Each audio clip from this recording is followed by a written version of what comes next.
നമസ്തേ പ്രിയമുള്ള പ്രേക്ഷകരെ. ഇവിടെ ശ്രീ മേൽപ്പത്തൂർ നാരായണ ഭട്ടപാദനാൽ വിരചിതമായ ശ്രീമൻ നാരായണീയത്തിലെ ധ്രുവചരിതമെന്ന 17ാമത്തെ ദശകത്തിലെ 10ാമത്തെ ശ്ലോകമാണ് നാം ചർച്ച ചെയ്യുന്നത്. പ്രിയമുള്ള പ്രേക്ഷക, ശ്ലോകം ശ്രദ്ധിക്കുക.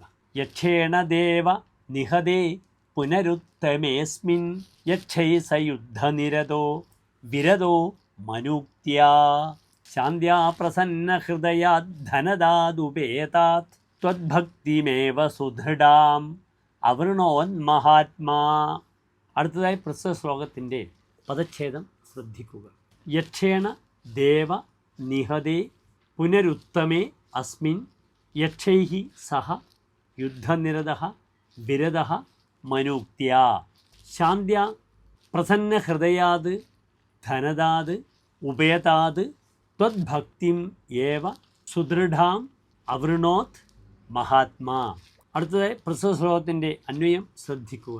ഹേ ദേവ, യക്ഷേണ അസ്മിൻ യുദ്ധേ പുനഃ ഉത്തമേ നിഹതേ സതി യക്ഷൈഃ സഹ യുദ്ധനിരതഃ മനുക്ത്യാ വിരതഃ ച ശാന്ത്യാ ഉപേതാത് പ്രസന്നഹൃദയാത് ധനദാത് സുദൃഢാം സ്വഭക്തിം മഹാത്മാ അയം അവൃണോത്. അടുത്തതായി പ്രസ്തുത ശ്ലോകത്തിൻ്റെ സാരാംശം ശ്രദ്ധിക്കുക. ഇപ്രകാരം വളരെ സുഖകരമായി ധ്രുവൻ രാജ്യം ഭരിക്കുന്ന വേളയിൽ തൻ്റെ സഹോദരനായ ഉത്തമനെ യുദ്ധത്തിൽ യക്ഷൻ വധിച്ചപ്പോൾ ഉടൻ തന്നെ യുദ്ധനിരതനായി യക്ഷന്മാരോട് യുദ്ധം ചെയ്യുന്നു ധ്രുവൻ.